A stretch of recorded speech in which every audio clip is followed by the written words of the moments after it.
রাদেহান আখিরাত পরহেজগারা রাদেহান। দুনিয়ার মানুষ দুনিয়ার জন্য ব্যস্ত, যে আল্লাহ তাআলা বানাইলো, যে আল্লাহ তাআলা আমাদেরকে শক্তি দান করলো, যে আল্লাহ তাআলা আমাদেরকে হাঁটার মতো শক্তি দিল, দেখার মতো সুযোগ করে দিল, সে আল্লাহ তাআলার কথা শোনার জন্য মাহফিলের ময়দানে আসার সুযোগ হয় না। ঠিক না বেঠি? এই জন্য সকলকে বলি, দেরি না করে সুন্দর এই প্যান্ডেলের মধ্যে জান্নাতের বাগানে সকলকে দলে দলে এসে বসার আহ্বান জানাচ্ছি। ভাইরা আমার, সময় সংক্ষেপ। আল্লাহ তাআলা সূরাতুল লুকমানে ইরশাদ করেন, ওয়াইযা ক্বালা লুকমানু লিবনিহি ওয়া হুয়া ইয়াইযুহু ইয়া বুনাইয়া লা তুশরিক বিল্লাহ। আমাদের দেশের মানুষেরা অনেক আমলি, অনেক বুজুর্গ, অনেক আবেগী, ইসলাম প্রিয়, ধর্মপ্রিয়, দিনদার, কিন্তু আমাদের দেশের মানুষেরা আমাদের আমলের মধ্যে শিরক যুক্ত আমল আমরা বেশি বেশি করে। ঠিক না ঠিক? শিরক মুক্ত আমল আমাদের করা অনেকের সুযোগ হয় না, আমরা শিরক বুঝি না। আল্লাহ তাআলা ফরমান, লোকমান হাকিম তার সন্তানকে ডাক দিয়ে বলেন, ইয়া বুনাইয়া লা তুশরিক বিল্লাহ ইন্নাশ শিরকা লাযুলমুন আযীম। হে আমার সন্তান, শুনে রাখো, তুমি আল্লাহর সাথে কাউকে শরীক করবে না, কারণ শিরক করা সবচেয়ে বড় গুনাহ। ইন্নাল্লাহা লা ইয়াগফিরু আন ইউশরাকা বিহি ওয়া ইয়াগফিরু মা দুনা যালিকা লিমান ইয়াশা। আল্লাহ রাব্বুল আলামিন অন্য আয়াতে ফরমান, আমি আল্লাহ তাআলা বান্দা বান্দির সকল গুনাহ মাফ করে দিব। বান্দা বান্দি যখন আমার কাছে মাফ চাইবে, চোখের পানি ফেলে ফেলে আমার কাছে ক্ষমা প্রার্থনা করবে, আমি আল্লাহ বান্দা বান্দির সকল গুনাহ মাফ করব। কিন্তু শিরকের গুনাহ আমি কখনোই মাফ করব না।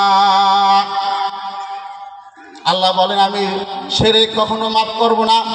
শিরক ছাড়া বান্দা বান্দির সব গুনাহ আমি ক্ষমা করলেও বান্দা বান্দির শিরককে আমি ক্ষমা করব না। قال رسول الله صلى الله عليه وسلم أتاني جبريل وقال من مات من أمتك لا يشرك بالله دخل الجنة। বুখারী শরীফে নবীজি ফরমান, জিবরাইল আমার কাছে আসলেন এবং আমাকে বললেন, ইয়া রাসূলুল্লাহ, ইয়া হাবিবাল্লাহ, আপনার উম্মতের মধ্য থেকে যারা মারা যাবে কিন্তু শিরক করবে না, শিরক করা ছাড়া যারা মারা যাবে, আমি আল্লাহ তাআলা, আল্লাহ বলেছেন, আল্লাহ তাআলা তাদের সকলকে জান্নাতে প্রবেশ করাইবেন। وقال رسول الله صلى الله عليه وسلم قال رجل للنبي صلى الله عليه وسلم أي ذنب أكبر عند الله يا رسول الله। হযরতে আব্দুল্লাহ ইবনে মাসউদ থেকে হাদিসটি বর্ণিত। নবীজিকে এক ব্যক্তি প্রশ্ন করলেন, ইয়া রাসূলুল্লাহ, ইয়া হাবিবাল্লাহ, আল্লাহর নিকট সবচাইতে বড় কি গুনাহ? কোন গুনাহ সবচাইতে বড়? ক্বালা আনতা দুআ লিল্লাহি নিদ্দান আও ওয়া খালাকাকা। নবীজি বলেন, যে আল্লাহ তোমাকে বানাইলো, যে আল্লাহ তোমাকে শক্তি দান করলো, সেই আল্লাহর সাথে তুমি কাউকে শিরক করো, এটাই হলো সবচাইতে বড় গুনাহ। قال رسول الله صلى الله عليه وسلم তুরাদুল আমালু ফি কুল্লি ইয়াউমিন খামিসিন ওয়া ইসনাইন। নবীজি বলেন প্রত্যেক সোমবার এবং বৃহস্পতিবার উম্মতের সকল আমালকে পেশ করা হয়, আমি নবীর সামনে পেশ করা হয়।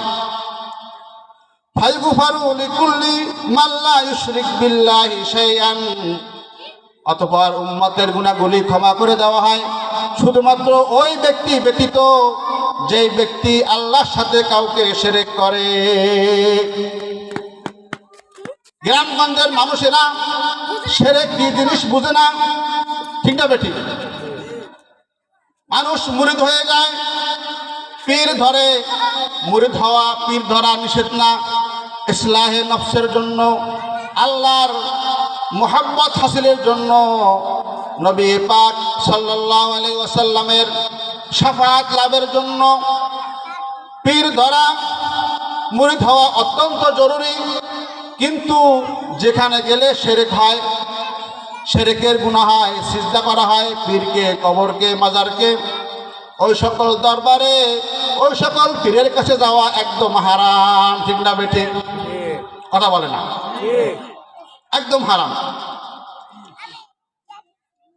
قال معاذ رضي الله تعالى عنه أوصاني رسول الله صلى الله عليه وسلم بعشر كلمات। হযরত মুআজ রাদিয়াল্লাহু তাআলা আনহু নবীজির একজন খুব প্রিয় সাহাবী ছিলেন। নবীজি সাল্লাল্লাহু আলাইহি ওয়াসাল্লাম এই মুআজ রাদিয়াল্লাহু তাআলা আনহুকে 10টি বিষয়ের ওসিয়ত করিয়েছেন। 1 নম্বরে লা তুশরিক বিল্লাহি শাইআন ওয়া ইন কুতিলতা আও হুররিকতা। হে মুআজ, তুমি কখনো আল্লাহর সাথে কাউকে শিরক করবে না, যদিও তোমাকে হত্যা করা হয় এবং তোমাকে জ্বালিয়ে পুড়িয়ে ছারখার করে দেওয়া হয়, তবুও তুমি কারো সাথে, আল্লাহর সাথে কাউকে শরীক করবে না, যদিও তোমাকে হত্যা করা হয়, মেরে ফেলা হয় এবং তোমাকে জ্বালিয়ে পুড়িয়ে ছারখার করে দেওয়া হয়। 2 নম্বরে নসিহত করলেন ওয়ালা তাউকান্না ওয়ালিদাইকা ওয়া ইন আমারা আন তাখরুজা বিআহলিকা ওয়া মালিকা। তুমি কখনো মাতা পিতার অবাধ্য হবে না,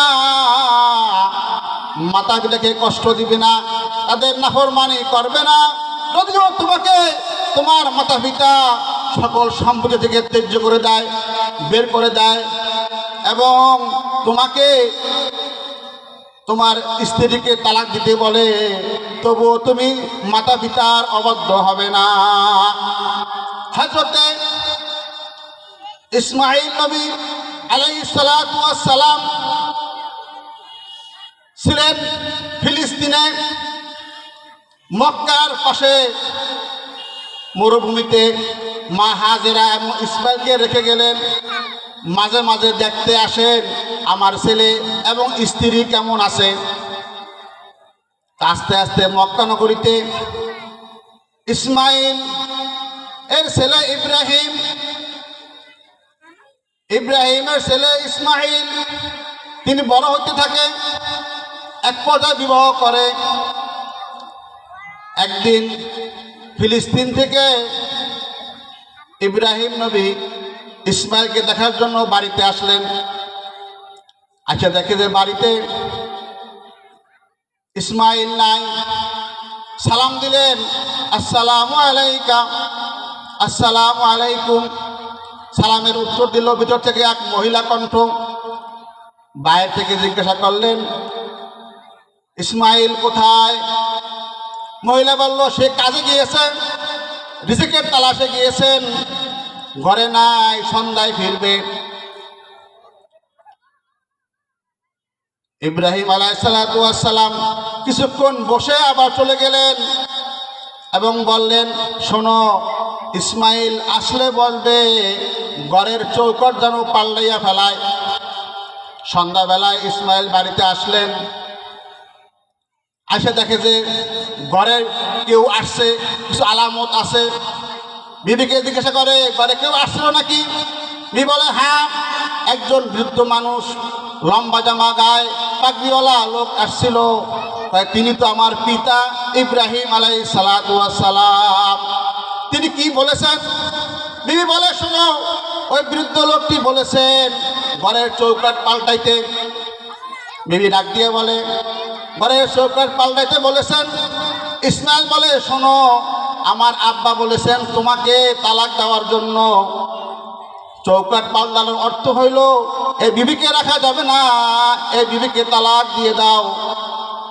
ইসমাইল নবী বললেন তুমি তালাক, আব্বা বলছে তোমাকে তালাক দেওয়ার জন্য।